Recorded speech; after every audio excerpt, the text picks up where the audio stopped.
Hi everyone, welcome to the CBoom Show. I'm Chris. I'm Alex. What we're trying to do is help you make a pick, cover, spread, win a ticket or two. First things first, shout out to our sponsors, Tata's Hot Sauce. Oh man, it's a great place. Check them out, St. Clair and Rexley. Or if you're not in the Toronto area, go to hotsauceunlimited.com. Check them out for their hot sauce, or if you do go in person, has amazing food and jerk rub. Pick some of that up for sure. It's absolutely amazing. All you need is that little dab. Some people put more than a little dab. More than a little. I go through too much. But it's heat. I tell you, it's delicious. And Extreme G Gaming, located at Yonge and Eglinton. Go there for all your gaming needs. The new stuff, the retro stuff. Yeah, definitely fun to hang out and get back to the community. So you'll find us there occasionally. Definitely go check them out. All right, so let's jump into it. Recap of last week. I'm 2-0 against Peter. I don't know why he keeps taking Houston. He's away this week. You'll see him next week. Hopefully he's not taking Houston again, because that is absolutely crazy why he's on a Houston wagon. Blows my mind. Maybe that's why he's away this week. He's afraid of betting Houston against you again. Most likely. All right, well, we got this. UFC was bad left for us last week. A few bad calls. I apologize for that, guys. I thought a lot of people were going to be over. Clay Guida. Good job, guy, at 40, but he should have been finished in the first round. No, he sucks. But, you know... Now he's calling out Diaz. Yeah, that's not going to happen. No. All right, well, let's jump into some NFL. Last week was rough. However, new week, new games, new spreads. Let's go. The first game, Thursday night game, is a great game. You've got Pittsburgh on the road against Minnesota.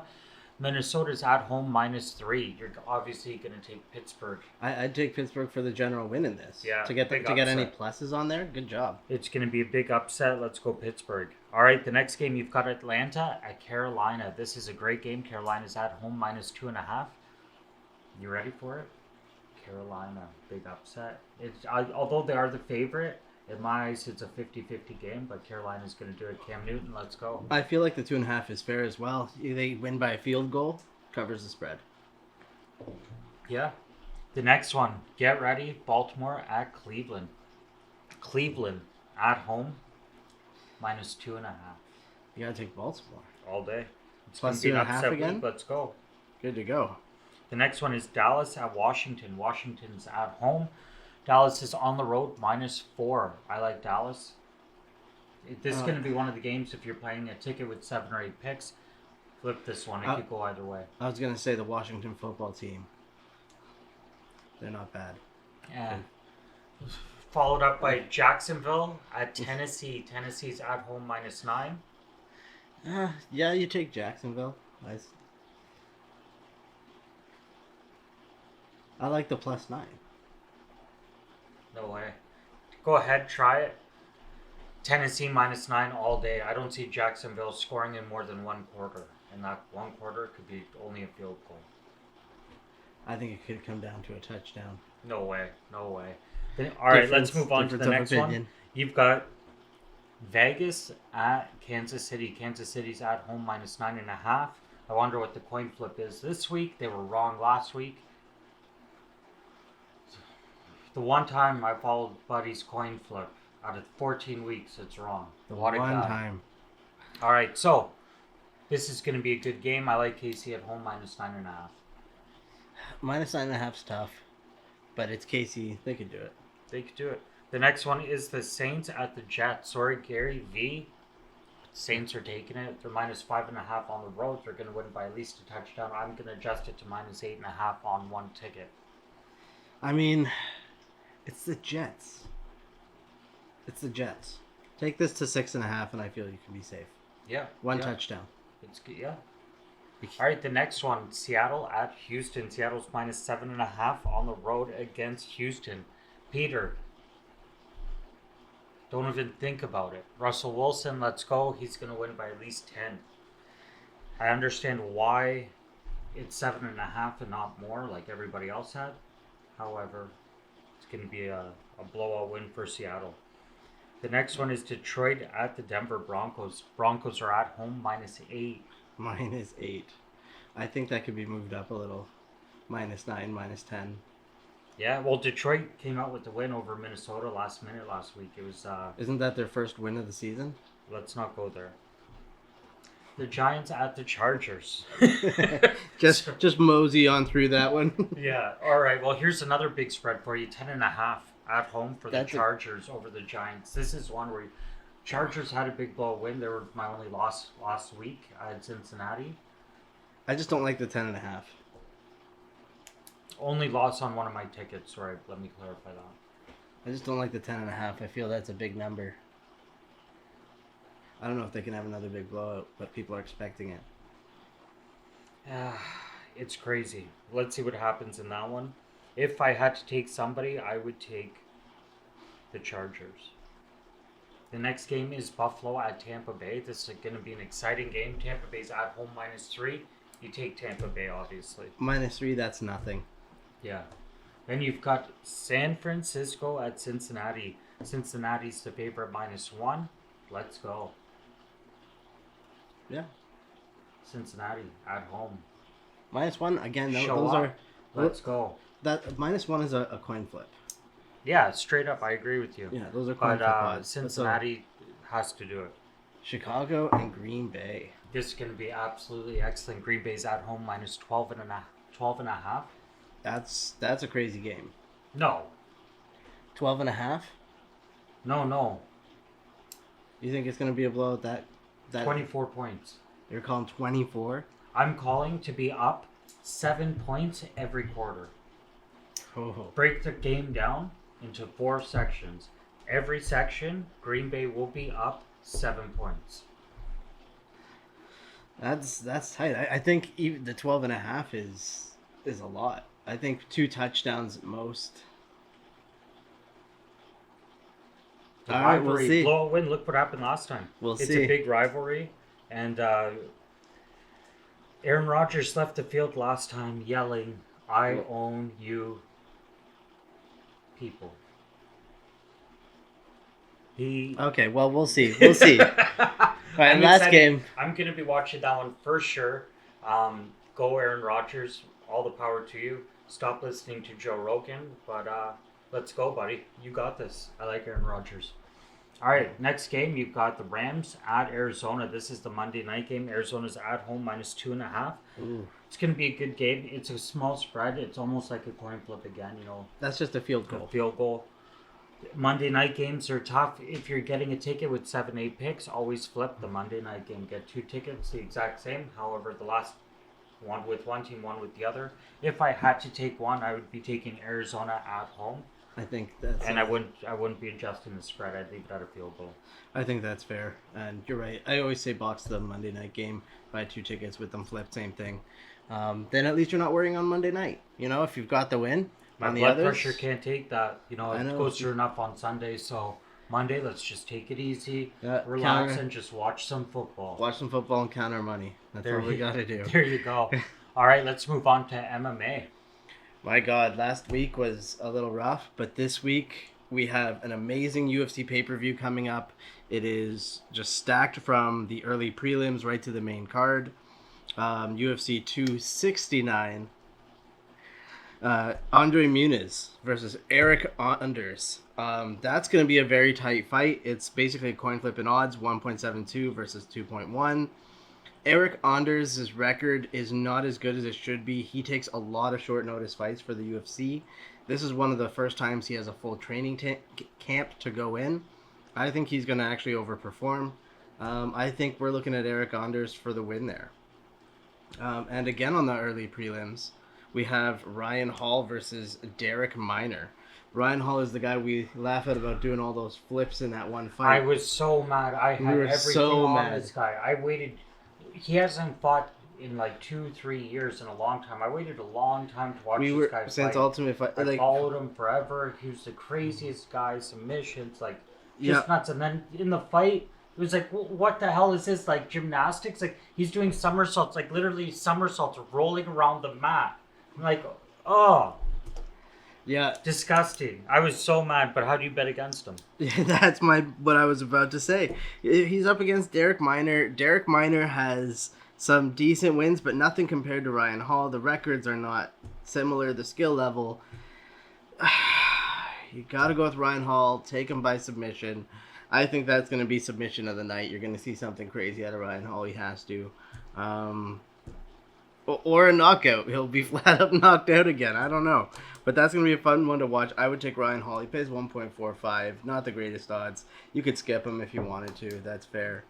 I'll be taking him. I'll be taking him. Prelims. Prelims are good. We got Josh Emmett versus Dan Ige. Dan Ige, both me and our producer saw that and went, how is Dan Ige the underdog? Then we saw Josh Emmett and we're like, ooh, Emmett's scary. But I think he's been around forever. He's fought, and his record's like 18-2. And most of that's within the UFC. Yeah, like the guy's good. But I have a theory that if you're in UFC for a certain amount of time and you haven't hit that upper echelon, it's only downhill after a certain point. And I feel like Dan Ige's got the speed, the youth. He can take Josh Emmett in this fight. And at 2.4, I'm willing to risk it. What do you think? Risk it for the biscuit. Let's go. Risk it. Yeah, I'd take Dan Ige in that fight. Whether it goes decision would be more helpful for him. But yeah, I think Dan Ige in there. Then we got an exciting fight in Pedro Munoz versus Dominic Cruz. This is a coin flip again, 1.9 apiece. No, come on. I take Dominic Cruz in this fight. Yeah, exactly. It's time to cruise with Dominic Cruz. His footwork is amazing. He's been commentating, which means he gets a front row seat to every fight, which is a huge advantage. A lot of fighters watch tape. He's there in person. Yeah, he sees. I was really upset when he lost to Triple C. Yeah. But Pedro Munoz is just shit. So he's all right. He's not as good as they make him out to be, which is why I think Dominic Cruz is going to come through on this one. I don't think anyone really makes him out to be that good. Yeah, really. To be true. But yeah, and then you Dominic Cruz. I think they set him up for a little bit of an easier fight. It's an easier fight than Cody Garbrandt, and that would have been a bigger buy, a bigger everything. Yeah, but, Cody Garbrandt's on the same card too. I know we'll talk about that one after, because I really like him. I'm just saying, considering who they both are, they should have put that. They should have put that together. Because former champs, all that shit. Now he's Pedro Munoz, the guy making hot dogs outside the arena. Like, sure, I'll let him know you said that. Please. Big boys on the prelims: Augusto Sakai and Tai Tuivasa. Whoo! That's the coin flip. That is a coin flip right there. Both of these guys have knockout power. Both can do some grappling. Whoever lands it first. Yeah. I'm going to give it to Augusto Sakai. Ooh. Oh, I know you can all hear the oohs coming around.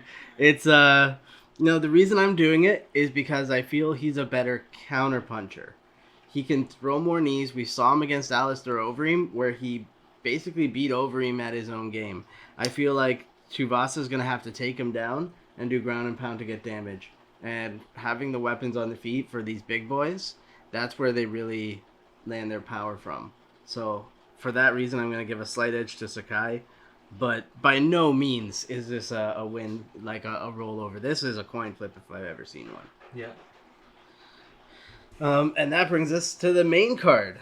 Let's talk about the fight that you're excited about. Cody Garbrandt. No love, let's go. Pays 1.66 against Kai Kara France. Kai Kara France is shit. Yeah. Who's the guy he trains with? I don't know. His mom. He's the best fighter and the most handsome in school. He's shit.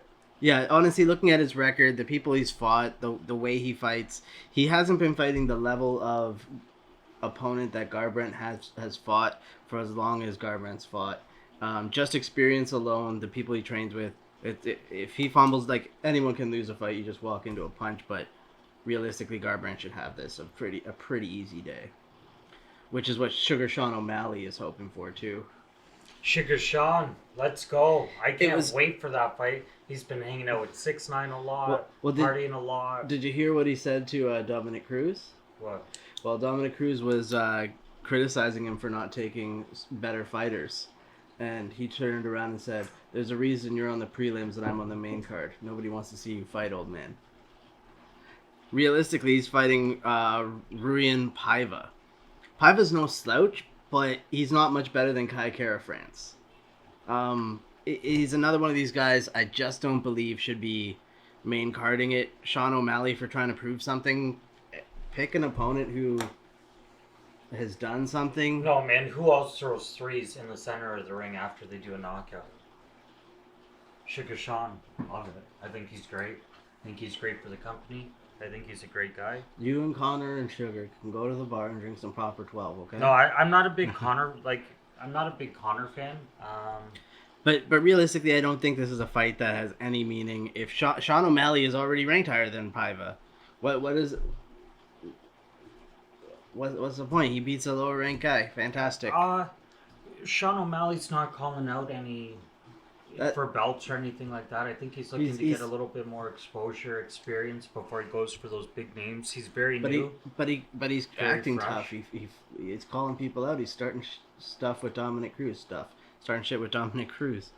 Why not fight Dominic Cruz? I think he was standing up for himself against Dominic Cruz. I don't think he would have an issue with fighting Dominic Cruz. I don't know. We'll see. Maybe that'll be the next one. If they both win these fights, they could fight. Or if Cody wins, I see Sugar Sean fighting. That would be a nice triangle. Yeah, those three. Speaking of good fights, we got another big one. Santiago Ponzinibbio versus Jeff Neal. Ponzinibbio 1.8. I used to love this guy. Okay, but hold on. Did you hear what happened to Jeff Neal? What happened to Jeff Neal? On Thanksgiving, you didn't hear he got arrested. Oh, yes. I did hear about that. So they're waiting for the blood alcohol to come in. And so what happened was he got pulled over, potentially DUI, but he didn't blow over whatever. I don't know the legal limits or whatever. But they did a search. They found a gun. And cocaine. I don't know about cocaine. I read the article that said cocaine. But what happens is if the DUI comes negative, the other charges are dropped because they wouldn't have had a right to search. So they're waiting to see what happens with that. I don't know the fine print, something along those lines. Double check, whatever. Because the last I checked, he was still officially cleared, but I could see that. I really like Jeff Neal. He's a gangster. He fights hard. I really like Santiago Ponzinibbio. This could have gave him a little head kerfluffle before a big fight. If we take the UFC by the actions it's done in the past, driving a car while under the influence with cocaine is totally fine. Just look at John Jones. You're even allowed to hit people while you do it. The UFC doesn't take it easy on John. And with that fight maybe in the air, if it happens, I want to take Ponzinibbio by knockout. Yeah, I think he's got it. He's got the strength, he's got the speed. But otherwise, we are only left really with our two main event title fights. Women's bantamweight belts on the line. Amanda Nunes, the current champ, if you didn't know, versus Juliana Pena. Pena pays 6.5 in this. Nunes is already... This is the one thing. Nunes is already talking about her next fights. She wants to give people who aren't in the top 5 a chance because she's already fought everyone in the top 5 repeatedly. But is that open to Jake Paul or what? I mean, she's calling out Henry Cejudo, Alistair Overeem, I don't know.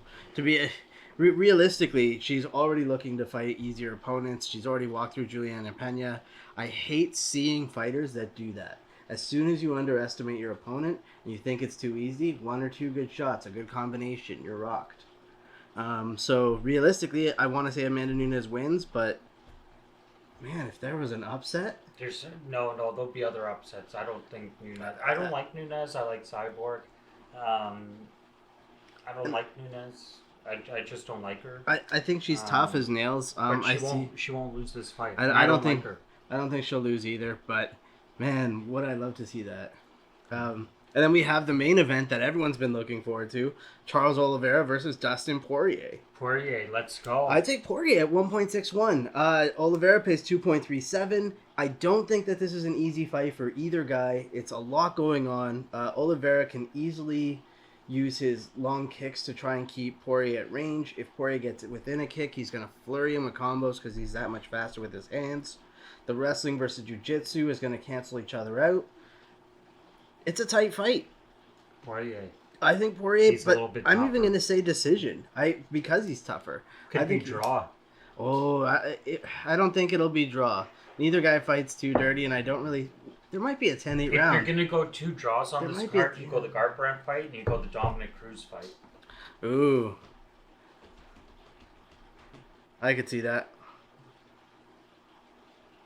Or the Augusto Sakai and Tai Tuivasa fight. No, someone's going to get knocked out. The lightweights, no one gets imagine it. knocked Well, out. here's the thing: you need a 10-8 round followed by 2 10-9s for the other guy. If one guy almost gets knocked out but survives and comes back to win the next 2 rounds, that's a tie. Yeah, but that's like, come on, wishful thinking. Also, Okay, if worst I'm comes changing into my the official ring- pick from Augusto Sakai to a tie. Yeah.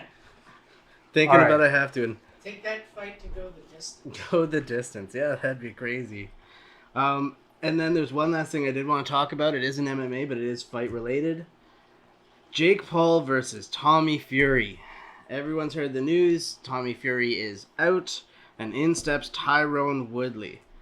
Again, on short notice. No camp. No camp. What? Not even just no camp. The last time he wasn't allowed to knock out Jake Paul, it looked like an absolutely rigged fight. I I have heard no... his mom has to get a tattoo this time if he loses.